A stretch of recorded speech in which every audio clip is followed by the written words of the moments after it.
be able to continue the bargaining process. I believe it continues the 12th, and hopefully that ends it. If not, we'll continue. But I think it's important.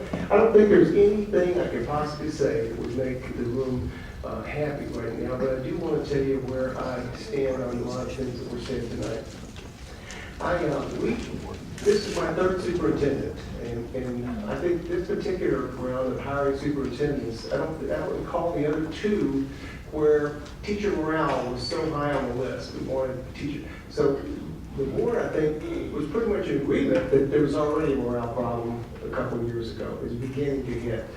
And so I thought it was interesting that was so high on the list, and I give Superintendent Jenkins a lot of credit for the things that she's done. But I want to tell you that as a board member in my district, my school visits have always been, over the years, you go into a few classrooms, you say hi to the principal, you maybe look at a few programs, and you come back out. But last year was different for me. I wanted to go, and I wanted to spend quality time with teachers, so I asked the 33 principals at my schools for 45 minutes to an hour with each one of them.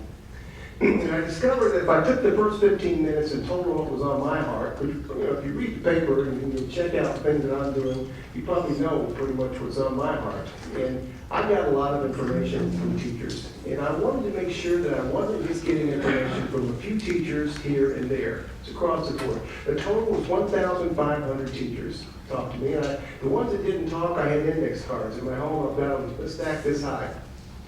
And I accumulated them, calculated them, trying to figure out where's the sticking points, the sensitive points. And you really voiced those tonight. So those of you that were not in my schools here, you're speaking like your brothers and sisters in other schools. And I think that here, I believe you tonight. I believe it. I believe the stress is getting out of hand. And there's a formula for stress that I really believe in. And stress comes when the work requirement is more than the time required, time allowed. Work required is more than the time allowed. And if that becomes pervasive over time, teachers either quit mentally or physically. They either walk out or they give up. Or other things happen that are not good. But here's what's interesting about you, is you're professionals. And you don't quit. You keep hanging in anyway, and that's why many of you come tonight tired. It's real. It's very real what you're going through. I don't think anybody in America with our work ethic, I don't think people generally feel sorry for people that work overtime or work more hours. We're kind of a culture, I think, that values people that work hard, but I think this is fair to say, and that is, those of you that are working 3 and 4 hours every day over the 7.5 hours that are required, probably the difference to me is I know other professionals that do that too in other jobs, but I think the difference is I look back at them, they get paid for doing that. They get paid big bucks. I don't think it's inaccurate at all to say the teaching profession is a very low-paying profession. Period. So I want you to know that I do feel your pain, and I wanted to feel your pain last year. I didn't want to be speculative. My wife said, don't mention me in your meetings. She's a teacher wife, but I can't help it because, see, that's how I double know. I will guarantee you my wife probably hasn't been home more than an hour or an hour and a half tonight because she craves my late board meetings, and I hope it's because she's working at school. But when she knows that, she says, oh good, I'll stay and get my stuff done. And that just keeps her here. I don't know about you all, maybe you work faster than my wife. So I want you to know that, first of all, before I go on anymore. I do understand it, I believe it. Now, what do we do about that? I work with 7 school board members and a superintendent and a bargaining chief back here and a chief financial officer, and I've worked with many of these people for years and some 2 or 3 years, and I will tell you the truth, just like I said about you. I don't believe any of these people up here don't want you to have any money. I don't think any of them think there's a big wad of money somewhere that we could tap into and give it to you, because I think if they did know that, and if they didn't, I'm getting so old I don't care what I say anymore. I tell them. I tell you they're squirreling it away. But they are not doing that.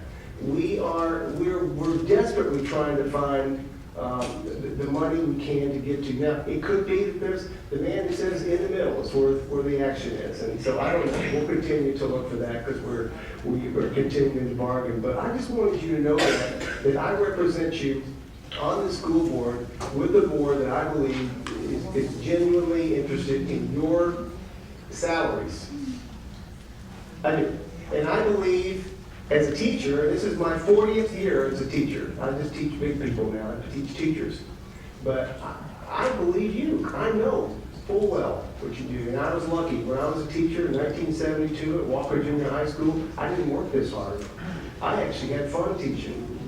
It was a blast. And at 3:30 or 4 o'clock, I might have stayed around a half hour or so, and then I went home. And I jumped in the pool, and I played with my kids. And I had teachers over for dinner and barbecues. That's what we did. We were pretty good. I think we produced pretty good kids. So I want you to know that I'm not trying to tell you that. I'm not trying to make it look like it's my thing. But that's where I sit. I play 2 roles, and I'm genuinely a believer in these people, and I'm a genuine believer in you. And I strive to you, and I will promise you that I will do everything I can to see if we can do more, if we can. I think all of us have heard the message loud and clear from you. So that's all I have to say. Chair, Thank you, Mr. Roach. Well, let me follow that by saying I agree completely with what Mr. Roach just said. I think we've heard you all loud and clear. I regret, and I truly mean this, y'all are professionals. I regret that, some of you have had a problem with how we run the meeting and the decorum of the meeting.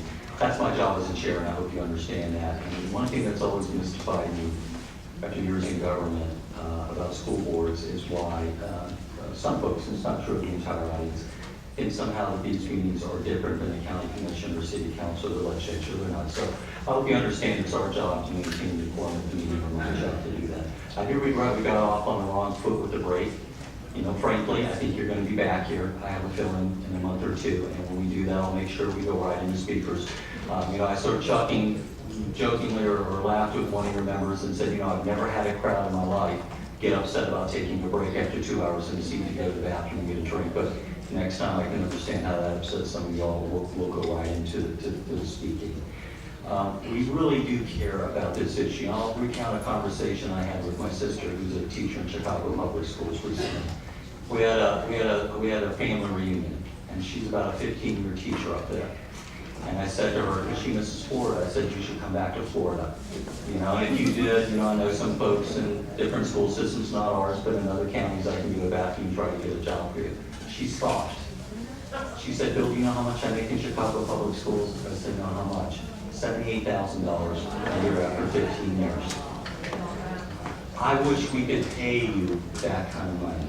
I think the frustration for those of us sitting up here is truly, and I think there are a number of you who are very sophisticated at this and know what I speak. We don't have control again over our revenue. We don't have control over how much income we take in, and we do have some statutory requirements about the reserves that we maintain. A couple points I want to clarify. And I know this doesn't need to be clarified for many of you, but for some of you it does based upon your comments. Money that we spend on the technology initiative is purely non-recurring funds. We do not spend on teacher salaries non-recurring funds because otherwise we have to claw that money back the next year, because non-recurring means it's one-time money for whatever reason. It's not an annual stream of revenue, so we can't allocate it out. And by the way, there was a school district in South Florida that spent a substantial amount of its non-recurring funds about 7-8 years ago on its teacher salaries, and they had a complete revolt by their teachers 2 years later when they had to cut literally thousands of teachers because they had dipped into their non-recurring funds. The sales tax money, the half-cent money, and the $1.5 million for capital construction, by constitutional mandate and by state law, that money cannot be spent on operating, cannot be spent on teacher salaries. It can only be spent on construction. So there was one speaker, and in fairness to y'all, it wasn't one of the teacher speakers, it was one of the community supporters who wondered why we were investing in new facilities and new classrooms and new buildings. Well, even if we wanted to spend that money on teacher salaries, we are prohibited by state law from spending that money on teacher salaries. That is the mandate. The fund balance, I'm going to ask Mr. Collins to step up to the lectern, because one thing that we've tried to do, and we really have tried to extend every courtesy tonight, to the speakers and to answering the questions, so I want to continue that. Mr. Collins, where is he at? Can you step up? Let me point out one thing about the fund balance, and I'd like Mr. Collins to elaborate upon it. The fund balance is a snapshot in time. Okay, our money comes in different segments of money during the budgetary year. We receive the money from the state at different times. So what the fund balance shows is not a reserve, it's not a silo of money or a set aside or a separate account. It shows how much we have in our fund at any given time. It'd be like in your household checking account, you get automatic pay deposit. If you looked at your checking account on January 10th, you're probably going to have a lot more money in there than you have on January 30th after you paid your bills at the end of the month. It's just a snapshot in time. So, Mr. Collins, do you have this document that the CTA has handed out? I haven't seen it yet.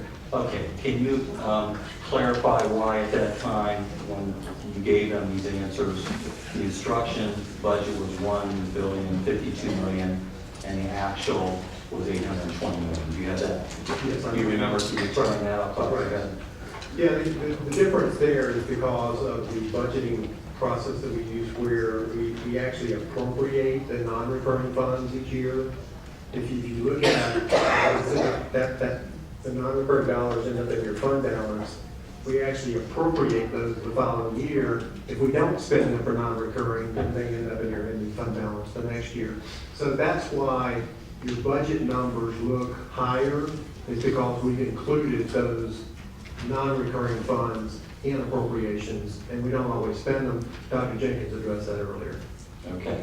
And question 6 that they asked when they asked about the total unassigned fund balance as of June 30th, 2013, I believe your answer was $61,799,000.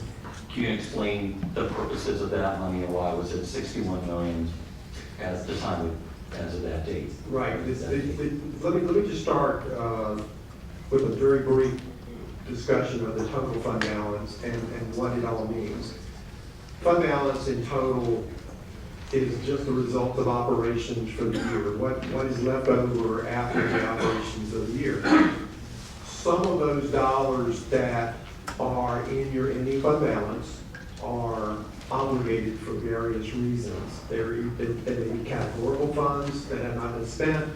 They're required by law to be spent for those purposes the next year. Your school budgets, as an example, your school budgets represented about $76 million in rural public funds.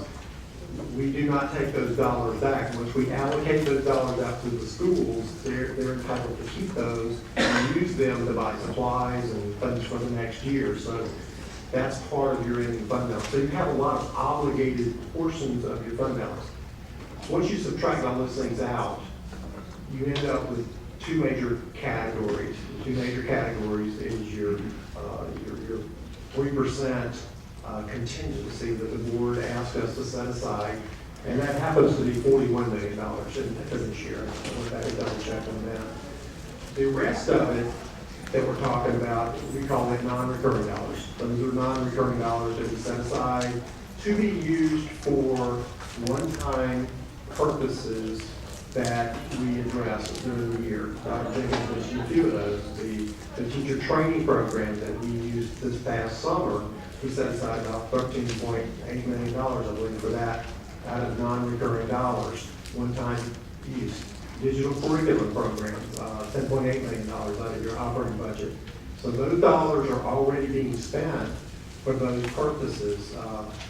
Increasing in the security and safety area, we set aside about $6 million in non-recurring dollars for those purposes. So we are now starting to utilize some of those non-recurring dollars for those non-recurring purposes. However, if you took those non-recurring dollars and started using those for recurring costs, I think an example that was given earlier is that, the changes were made in order to go to Disney World. Okay, if you want to go to Disney World one time, that's great. You save the dollars and you spend the dollars on the one-time Disney trip.